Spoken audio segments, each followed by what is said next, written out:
기도하옵나이다. 아멘.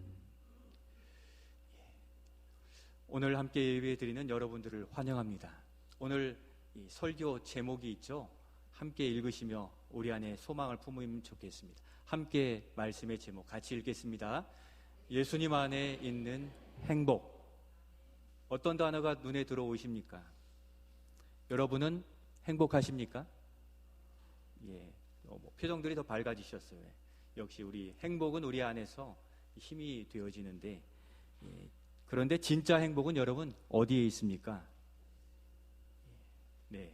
이따가 확인해 보겠습니다만, 벨기에 동화인 파랑새에 보면 행복을 찾아 나서는 남매 이야기가 나오고 있습니다. 어느 할머니의 딸이 너무 아파서 할머니로부터 그 파랑새를 좀 찾아달라는 부탁을 받게 되죠. 이 두 남매 틸틸과 미틸은 크리스마스 전야에 이 행복이라고 하는 이 파랑새를 찾아서 헤매는 그런 꿈을 꾸게 되었다가 문득 깨어납니다. 그때 자기들이 찾던 그 파랑새가 바로 자기 옆에 있던 비둘기라는 사실을 그때야 깨닫게 된 것입니다. 곧 이 동화는 행복은 멀리 있는 게 아니라 가까이 있다 하는 것을 내포해주고 있습니다.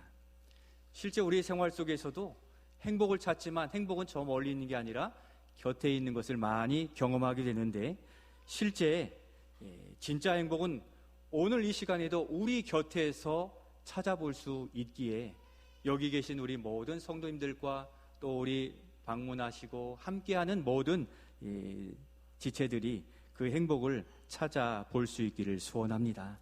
그러한 소망 가운데 오늘 서로 인사 나누시면 좋겠어요. 앞뒤 좌우로 인사하실 때 한번 인사하겠습니다. 잘 오셨습니다. 은혜 많이 받으세요. 진짜 행복을 찾으시기 바랍니다. 우리가 누리는 행복이 진짜인 것 같지만 또 가짜일 수도 있는데, 오늘 우리에게는 진짜를 말씀해 주십니다. 오늘 우리가 읽은 이 두 구절의 말씀은 사실은 편지예요. 여러분들 요즘 편지 손으로 써 보내시는 분 계십니까? 카톡으로 다 보내시죠. 그런데 오늘 이 사도 바울이라는 사람은 우리에게 편지로 글을 써서 우리에게 행복을 이야기해 주고 있습니다. 그런데 이 편지를 쓴 사람은 편지를 쓸 수 있는 여건은 아니었습니다. 옥에 갇혀서 힘들고 어려운 그 삶을 하루하루 살아가고 있었습니다. 그는 아무 잘못 없이 로마의 재판석에 서야 될 만큼 어려운 상황이었습니다. 그런 힘든 인생을 사는 그 사람의 이름이 바로 사도 바울이었습니다. 이 시간 그가 어떤 행복을 이야기하고 있는지를 살펴보면서 그 행복의 근원을 찾아 행복합니다 고백하는 그러한 우리의 고백이 있어지는 은혜 충만한 시간이 되시기를 먼저 예수님의 이름으로 축원드립니다. 먼저 사도 바울이 누린 행복은 무엇이었을까요? 첫 번째, 우리 같이 한번 읽어보겠습니다. 시작. 사자의 입에서 건짐을 받는 행복입니다. 여러분, 사자와 행복이 어떤 관계가 있습니까? 사자의 입에서 건짐받는 복을 누렸습니다. 이렇게 고백하는데 17절에서 우리 확인해 보겠습니다. 화면을 같이 읽어주시기 바랍니다. 주께서 내 곁에 서서 나에게 힘을 주심은 나로 말미암아 선포된 말씀이 온전히 전파되어 모든 이방인이 듣게 하려 하심이니 내가 사자의 입에서 건짐을 받았느니라. 아멘. 여러분, 사자의 입에 머리 넣어보신 적이 없으시죠? 저도 물론 없습니다. 사자의 입에서 건짐을 받았다는 것은 굉장히 무시무시한 상황을 겪었다는 거죠. 입만 닫으면 목숨을 잃을 그러한 위태한 상황이었던 것입니다. 사자 입에 머리가 들어갔을 때의 공포는 아마 이루 말할 수 없었을 것인데, 그럼에도 그는 오늘 편지를 쓰고 있다는 것은 무엇입니까? 구사일생했다는 거죠. 사자 입에 위기일발의 상황 속에서 그는 구원을 받고 구출을 받고 행복을 고백하고 있다는 것입니다. 어떻게 건짐을 받았다고 그는 고백하고 있습니까? 오늘 읽은 말씀의 첫 줄에 보니까 거기에 정답이 있네요. 주께서 내 곁에 서서 나에게 힘을 주심으로 사자의 입에서 건짐을 받았다고 고백합니다. 이 사도 바울은 당대의 율법학자 박사였어요. 그리고 사회적 지위가 있고 명망이 있는 사람이었습니다. 그러나 그가 예수님을 믿게 되면서 예수님을 믿는다는 이유로 법정에 서고 또 죽음의 위기도 겪어야만 했던 것입니다. 당시 로마 시대의 법정이 얼마나 무서웠습니까? 거기에서 죽음의 선고들이 얼마나 많았는지 당시 예수 믿던 사람들이 처참하게 목숨을 잃는 경우들이 많이 있었습니다. 그럼에도 그는 고백하기를 그가 변론할 때 그 입에서 하나님의 지혜가 쏟아져 나왔다는 거예요. 그 수많은 율법학자들의 또 로마 법을 잘 아는 사람들의 쌓여 있으면서도 그의 입술을 통하여 하나님은 말하게 하셨고 그 법정에서 풀려날 수 있도록 해 주셨음이 바로 나에게 힘을 주신 바로 주님 때문이라고 고백하고 있습니다. 고린도전서 11장에 보면 이 사도 바울이란 사람은 여러 번 죽음의 위기를 모면했습니다. 거기에 보면 40의 가만매를 한 대 가만매를 5번이나 맞았다고 했어요. 10번 정도 맞으면 실신할 정도의 매였는데 40대에서 한 대 가만매 몇 대입니까? 39대. 그것을 5번 하니까 몇 대 맞은 겁니까? 195대를 맞았고도 살 수 있었다는 것입니다. 그리고 태장에 3번 맞았고 돌에 죽을 만큼 맞은 이력도 있었습니다.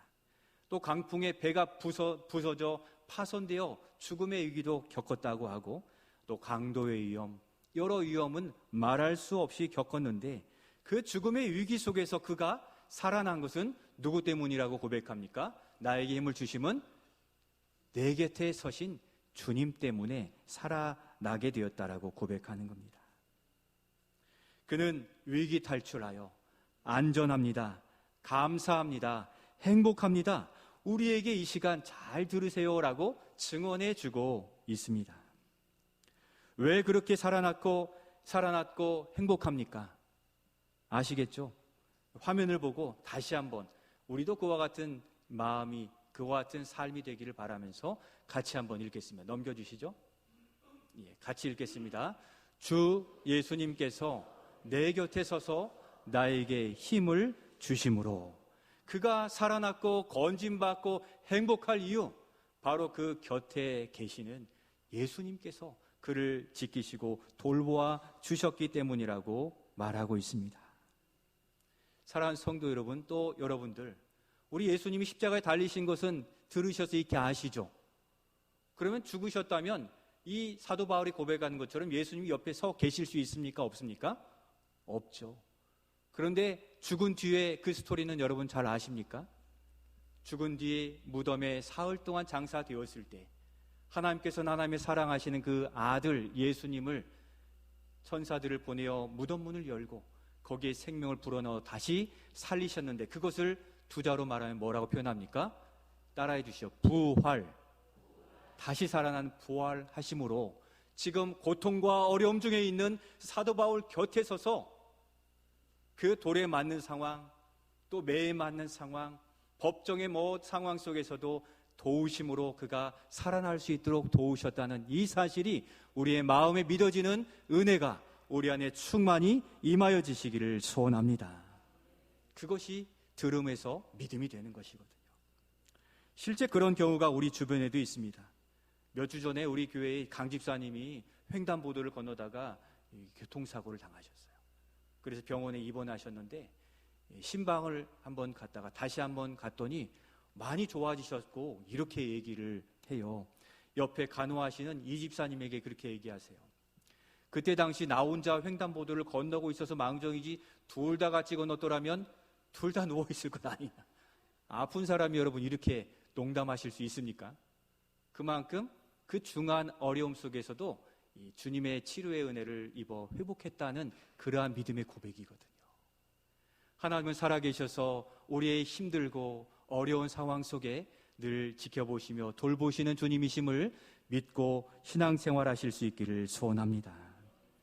예수님께서 지켜주시는 은혜, 우리에게도 동일하게 임할 수 있게 복된 소식을 들으라고 우리를 불러주신 겁니다. 또한 예를 들어본다면 저의 이야기입니다.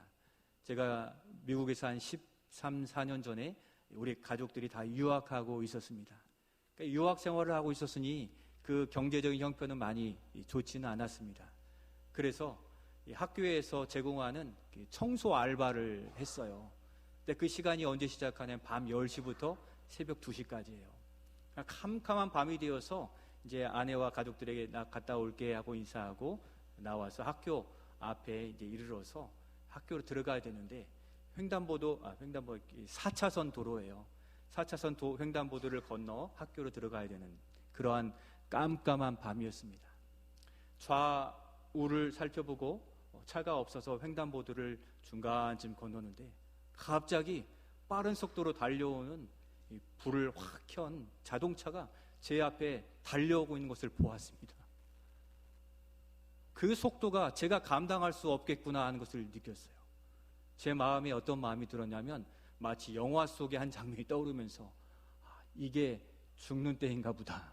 정말 그런 두려움이 밀려왔고 그 차는 순식간에 코앞까지 다가온다 하는 마음이 들어서 그때 제가 어떻게 하겠습니까? 영화를 많이 보았으니까 뒤로 뛰어 물러나야 될 거 아닙니까? 그런데 우리의 발은 그렇게 쉽게 움직여지지 않잖아요. 긴장은. 그 생각밖에 없어서 얼른 발에 힘을 주고 뒤로 힘껏 밀쳤는데 잘 모르겠어요.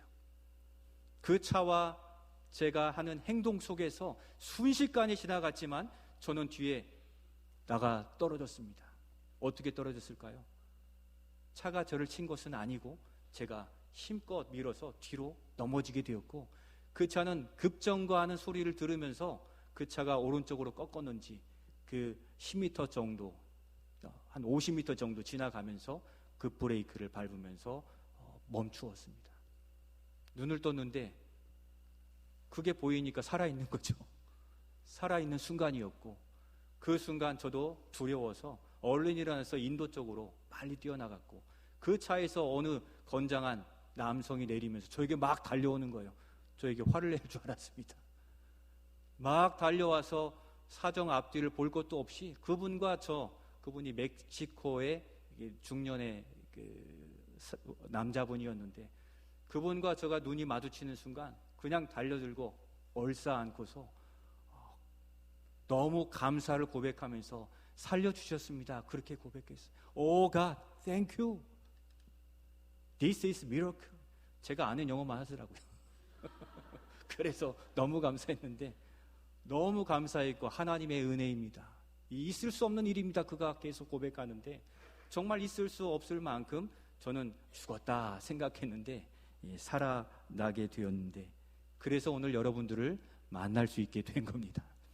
그때 하나님이 그냥 두셨더라면 전 여러분들을 만날 수 없었을 것이지만 오늘 만나게 하신 하나님은 여전히 우리의 삶 속에서 살아계셔서 우리를 돌보심을 믿습니다. 바로 그것이 오늘 사도 바울이 고백하는 사자의 입에서 건진받은 그러한 고백이라고 말씀드릴 수 있겠습니다.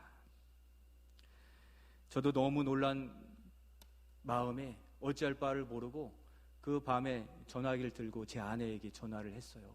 이러이러해서 살았다고 했더니 그때 하는 말이 저에게는 더 확고한 믿음을 주었습니다. 여보, 방금 우리 아이들과 함께 아빠 안전하게 오게 해주세요 하고 가정 예배를 드리고 기도를 했다는 겁니다. 방금 기도하는 그 순간 하나님은 저의 삶 속에 관여하셔서 그 어려운 상황을 모면하게 하시고 사자의 입에서 저를 건져주신 줄로 믿습니다. 하나님이 살아계시기 때문에 제가 설교할 수 있는 거지 어디 만들어 놓은 신상이다 어떻게 절할 수가 있고 또 예배할 수가 있습니까? 하나님은 우리에게 천국 잔치를 베풀어 주셔서 살아계셔서 이 자리에 오셔서 신이시기에 보이지 않으시지만 우리 예배를 받으시고 그 한 사람 한 사람의 영혼을 굳게 붙이셔서 저 안전한 길로 행복의 길로 인도해 주심을 믿고 그렇게 믿음의 삶을 살아가시는 우리 모두가 되실 수 있기를 소원합니다. 우리 하나님은 우리의 모든 상황을 아세요. 오늘 처음 교회에 나오신 분이나 믿음 생활이 약해진 분이 계시다면 살아계신 그 주님을 입으로 이야기하며 도와주세요.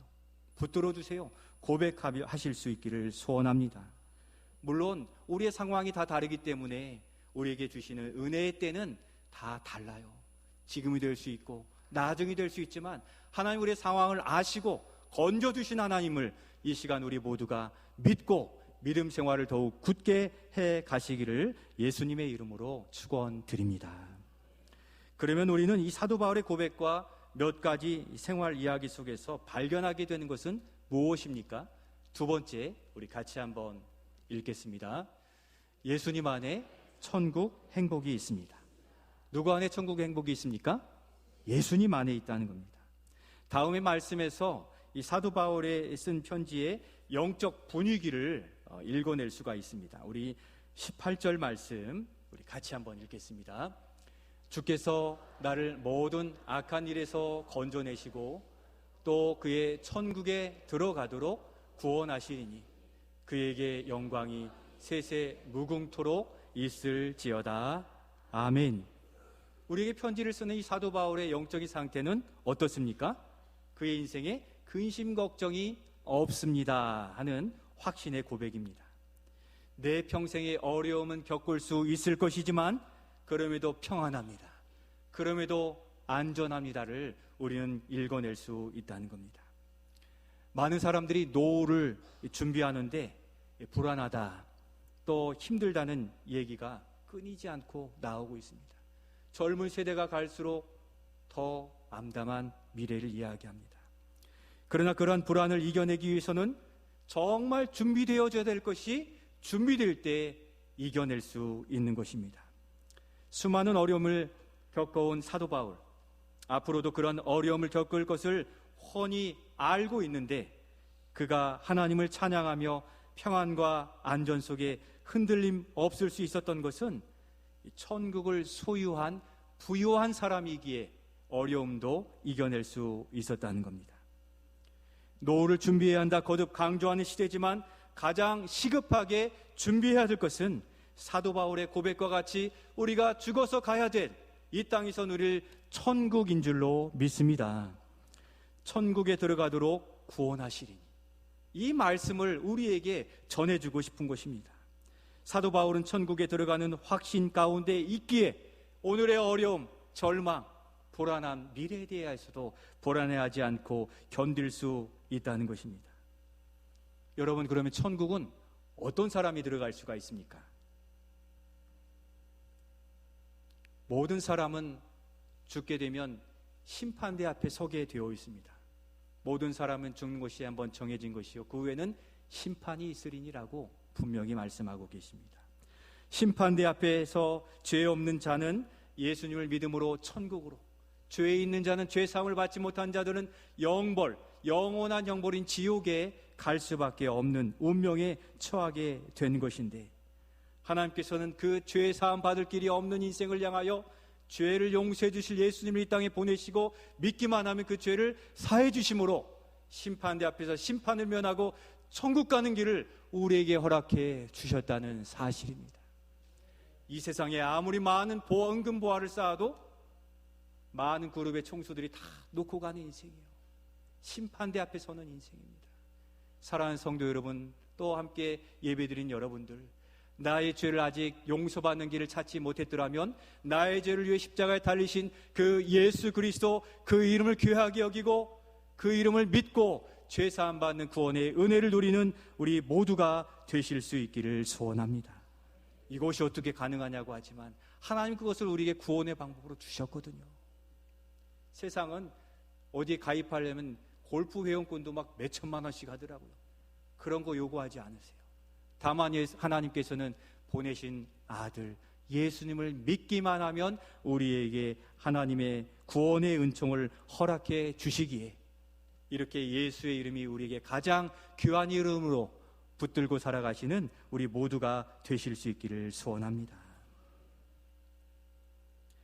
우리가 세상의 것을 많이 의지하지만 성경은 그러하지 말라고 그래요. 왜 그렇습니까? 우리 시편 146편 3절과 4절 다음 말씀 같이 한번 읽겠습니다. 교인들을 의지하지 말며 도울 힘이 없는 인생도 의지하지 말지니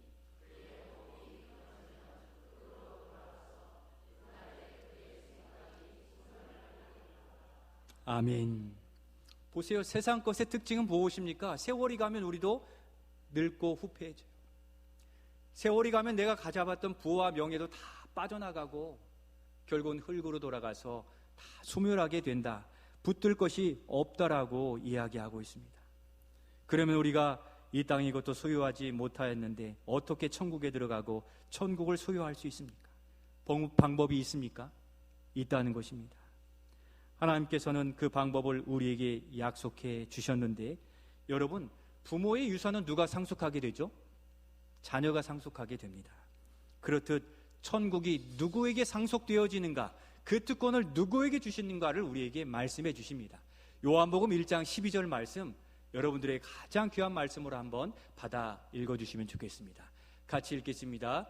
영접하는 자, 곧 그 이름을 믿는 자들에게는 하나님의 자녀가 되는 권세를 주셨으니 아멘. 예수 그리스도, 나의 죄를 위해 이 땅에 오신 예수님을 믿으면 우리는 하나님의 자녀가 되는 권세, 특권을 얻게 되어 믿는 자는 하나님의 자녀가 되겠다고 약속해 주셨습니다. 그렇게 예수님을 믿는 자는 하나님의 자녀가 되는 줄로 믿습니다. 그러면 부모의 유산을 자녀가 상속받는다면 그러면 하늘에 계신 하나님의 아버지의 그 천국은 누가 상속받는 것입니까? 예수님을 믿는 사람이에요. 다른 회비를 내라고 하지 않으세요. 다만 예수 그리스도를 믿는 자들은 하나님의 자녀가 되는 특권을 주심으로 천국이 우리에게 상속되어지고 천국이 우리의 것이 되어 이 땅에서도 그 은혜를 누릴 수 있고 건짐받고 사자의 입에서도 구원받는 놀라운 은혜를 우리가 얻을 수 있음을 믿음의 눈으로 바라보시고 그 예수 그리스도를 믿고 살아가시기를 소원합니다. 천국이 우리가 바라는 것이라면 바로 예수님은 그 천국을 소유하신 분이시고 예수님을 믿는 자들은 그 천국을 다시 상속받아 천국의 은혜를 누리며 살게 되는 겁니다. 그러므로 예수님 안에 천국이 있고 예수님 안에 행복이 있는 것입니다. 이 시간 그 예수님을 더욱 굳게 믿으시는 복이 우리 안에 충만히 임하여지시기를 소원합니다. 오늘 처음 오신 새가족 여러분, 또 우리 사랑하는 성도 여러분, 우리 인생의 가장 중요한 것을 발견하고 믿어지는 은혜가 안목이 있는 우리 모두가 되시기를 축복합니다. 이 귀한 비밀을 알게 하신 이유는 하나님이 우리를 사랑하시기 때문입니다. 지금까지는 이 세상에 살 것만 찾았다면, 또 거기에 억눌려 있고 얽매여 있는 삶이 되고 있다면, 이제 오늘 이 시간 우리의 피난처시오, 건져주신 이시오, 구원자이시오, 해결자이신 우리 예수 그리스도를 굳게 붙들고 믿음 생활을 더욱 시작하시기를 소원합니다. 예수님 안에 생명이 있고 예수님 안에 안전이 있습니다. 예수님의 행복의 근원이심을 믿고